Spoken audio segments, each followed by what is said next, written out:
बंगाल की राजधानी कोलकाता के कालीघाट थाना क्षेत्र में एक चौंका देने वाली खबर सामने आई। पुलिस ने बांग्लादेशी नागरिक आजाद शेख को भारत में अवैध रूप से 2 वर्षों से रह रहे होने के आरोप में गिरफ्तार किया।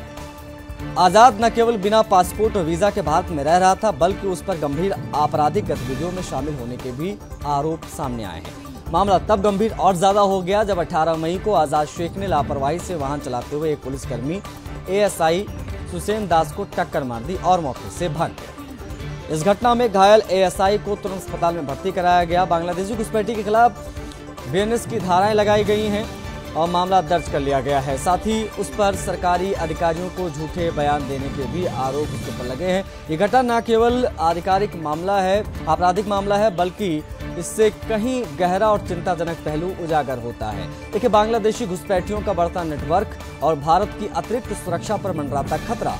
जब एक अवैध नागरिक खुलेआम पुलिसकर्मियों को घायल कर सकता है और वर्षों तक बिना किसी वैध दस्तावेज के भारत में रह सकता है, तो इस सुरक्षा पर गंभीर प्रश्न खड़े करता है। यह अकेला मामला नहीं है। सीमावर्ती राज्यों में बांग्लादेशी नागरिकों की अवैध घुसपैठ वर्षों से एक ज्वलंत मुद्दा रहा है। ऐसे में घुसपैठिए न केवल संसाधनों पर बोझ बनते हैं, बल्कि कई बार आपराधिक और आतंकी गतिविधियों में भी शामिल पाए जाते हैं। संगीता झा हमारे सहयोगी कनेक्ट हो गई। बिना किसी देरी के संगीता की तरफ बढ़ेंगे, बात करेंगे। संगीता, किस प्रकार से पूरा मामला निकल कर सामने आया और कब से ये यहां पर रह रहा था बिना किसी पासपोर्ट के, बिना किसी वीजा के? क्या पूरी जानकारी, इसके बैकग्राउंड से संबंधित क्या जानकारियां अब तक निकल कर आई हैं? देखिए आशीष, मैं बता दूं, ये आज़ाद जो है ये सिर्फ एक बांग्लादेशी घुसपैठिए नहीं है जो कि पश्चिम बंगाल में हो। फिलहाल तो इसके मामले ऐसे आ रहे हैं कि ये 2 साल से रह रहा था, जिसके पास किसी भी तरह की कोई डॉक्यूमेंट्स नहीं थे।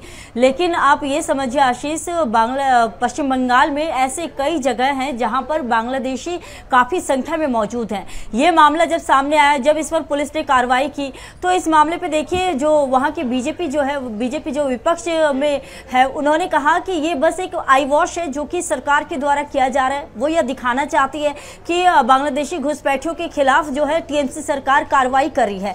लेकिन ये कार्रवाई जो है एक तरह से आई वॉश है, क्योंकि जो कार्रवाई मतलब होनी चाहिए, जितनी संख्या में होनी चाहिए, जितनी ज्यादा होनी चाहिए, वो नहीं हो रही है। क्योंकि देखिए, पश्चिम बंगाल में कई ऐसे जगह हैं, जैसे कि मैं आपको बताऊं कि साउथ 24 परगना का बारुईपुर इलाका है, जहां पर रोहिंग्या काफी संख्या में है। और वहां पर जो ऐसा कहा जाता है कि उस इलाके में जो है पुलिस प्रशासन भी नहीं जा सकती है जब तक कि वहां के जो भी मुखिया हैं उनसे जब तक इजाजत नहीं ली जाए। तो और भी कई ऐसे इलाके हैं और कई ऐसे घुसपैठिए हैं जिन पर कार्रवाई होनी चाहिए। आप देखिए, मुर्शिदाबाद आपको याद होगा, मालदा याद होगा, जिस तरह से मुर्शिदाबाद में कनेक्शन आया था, बांग्लादेशी घुसपैठियों का कनेक्शन आया था, जिस तरह से हिंदुओं को चुन चुन कर मारा गया था, मालदा में भी वही जो है तस्वीरें हमें देखने को मिली थी।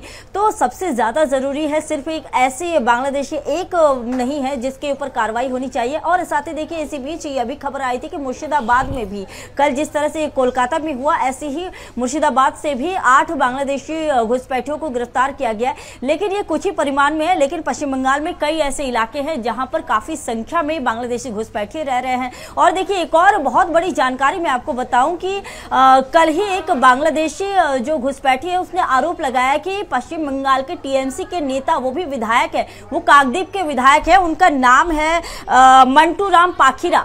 मंटू राम पाखीरा को उसने 10,000 रुपए दिए डॉक्यूमेंट्स बनाने के लिए। तो आप ये देखिए, जो कि सरकार में वहां पे मौजूद हैं, जो टीएमसी के सरकार हैं, टीएमसी की सरकार के जो नेता हैं, वही लोग ऐसे लोगों को पनाह दे रहे हैं। और साथ ही जब मंटू राम पाखीरा से पूछताछ की गई तो उसने यह आरोप लगाया कि उसके साथ प्रशासनिक स्तर के भी कई लोग हैं।